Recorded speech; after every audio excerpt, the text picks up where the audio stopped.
special guest today, just like every other day. Well, this isn't like every other day because my next guest, she runs the show. Runs the show. I'm telling you. She does everything. She gives Band-Aids. She's got the Tums. She is a shoulder to cry on, therapist, facilitator, organizer, gatekeeper, the face of Sacred Heart Elementary School. Everybody give it up for Miss Shannon Bennett. Hey, Drew. How are you doing today? I'm good. Just sitting here working like I should be.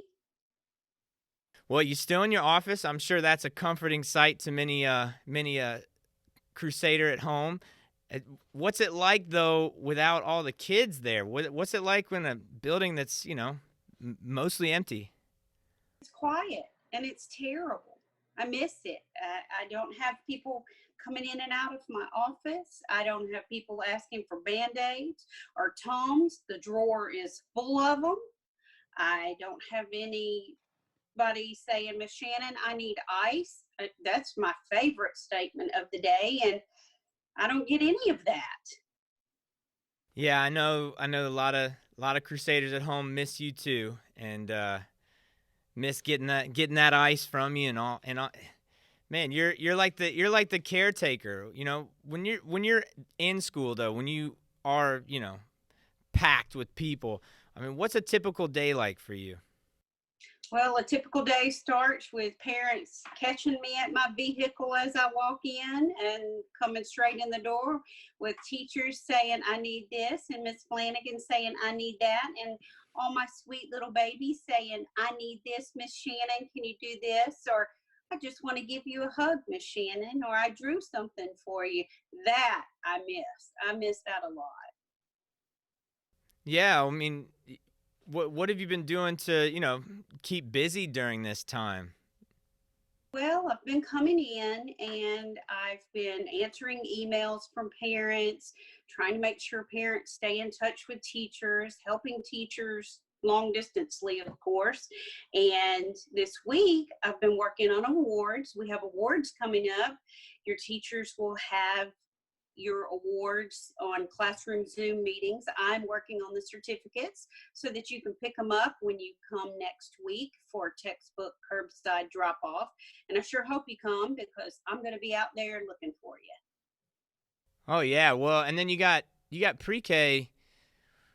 That's for those kids. That's the first time they're in school, like 8 to 3 for a lot of those kids. And I mean, even kindergarten, and sometimes like when I was in first grade, that was the first time I was full time. I mean, what do you do when I had a total meltdown first grade? It was a different school. It was a whole thing. I know it's really surprising that I had a total meltdown, but how do you interact with those young kids that are having a tough time, going all day?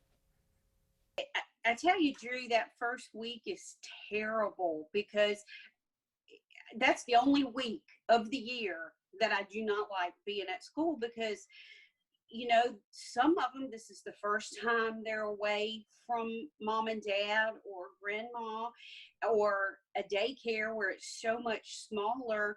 So you're having to peel the kids off of the parents. The parents are crying, the kids are crying.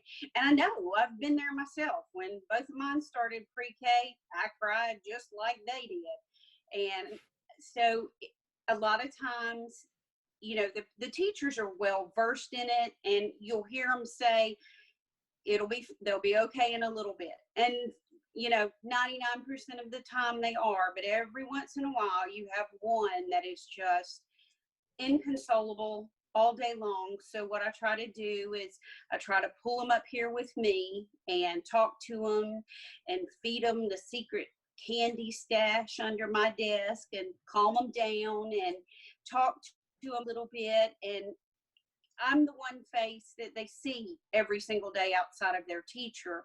So I try to make sure they know that, I'm gentle and they can come to me if they need anything. So, most of the time after you get through that first, second week, it gets much, much better after that. Oh yeah, one. that's the thing.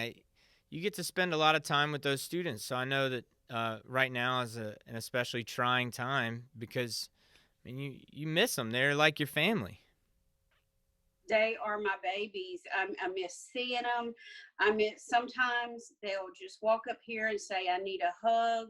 Sometimes you have a fifth or sixth grader that just needs a break from a class for a minute, and they'll say, I'm going to go get a Tums, or I'm going to, but they just need a minute, and I'm okay with that. So, if I can be here for them, that's good. Oh yeah, you're the breather. they're they're adorable, and I tell you, Drew, it is a blessing to be at this school. I have never had a job that I love more than this one. Miss Flanagan is the best boss. I have the best coworkers. These teachers are a mess, and we all have a great time, and we're a family. And I think that's the biggest part of working here is that we're a family. The students, I make it a point to know all of the students. I make it a point to know their parents, aunts and uncles, grandparents. I love the fact that we're open, that these people can visit anytime. They can come have lunch with, their particular student. And I know them, and I try to call them by name because that's important. We're family. When you're family, you know everybody's name. Well, yeah, you don't throw that word around lightly, family. I mean, I know it's very important to you. We were talking earlier that that you get to go to mass with the kids now. I do. I'm so grateful that it was worked out that the whole elementary goes at one time instead of dividing it up. It's a tight fit, but I get to go now. They get to see me at mass. I think you realize the humanness of people when they're away from the one spot that they always are. And when I'm in mass, they see me in mass. And if I'm a Eucharistic minister and I'm giving them the precious body, I try to call them by name, or if I'm giving them a blessing, so that they communicate, it's communicated that there's love in the church, there's love from us. We are one and the same. Well, I know family's really important to you. I mean, do you have anything to say to your Sacred Heart family? I would just like to say I miss you guys so much. I miss seeing you. I miss the little bitty things that we're not going to get to do, like field day and Miss Villarreal's quail eggs, and seeing my sixth graders do May crowning, and it just all of the things that get us to the year's end, such as I know, Drew, how much you love the annual dodgeball game, and that's not going to happen. So hopefully, maybe Dr. Yanka will let the kids come back across in August, and we'll get that going on. But I hope all of you come back. I hope you all come to textbook drop off. Come see me. I miss you. I'll have a mask on, but I need some hugs, and I certainly hope that you are all registered to come back in the fall. If you need help, if your parents need help, call me. I can help you out with all of that. But I love you and I miss you so much. I know there's a lot of people that needed to hear that, and I really appreciate that, Miss Shannon. And you're right, I am bummed about the dodgeball thing, but I'm sure we'll make it happen sooner or later. Now, to close it out, you thought that was the conclusion. No, to close it out, I know you're not in your normal routine. You can't do the pledge and the Sacred Heart way, but I thought it'd be cool if you could close out this show with the Sacred Heart way for all those Crusaders at home. So if you're watching at home, especially the little Crusaders, you got to stand up, right? Okay, and then Miss Shannon's gonna go ahead and take it away. All right, please join me in saying the Sacred Heart way. May we be students and teachers who are anchored in the Christian faith, always showing respect to others in our school, and may we honor God with our thoughts, actions, and deeds. It is the Sacred Heart way. Have a great day. That's great. See, look, it may not be normal times, but we can still do normal things. So I really appreciate your time, Miss Shannon. I know that while it's not a full house over there, you're still staying busy. And I tell you, it's very comforting to me to see you, even through a screen, to see you in that chair, that desk. So you have an awesome day and have a great rest of your week. Thanks so much, Drew. Thanks for calling.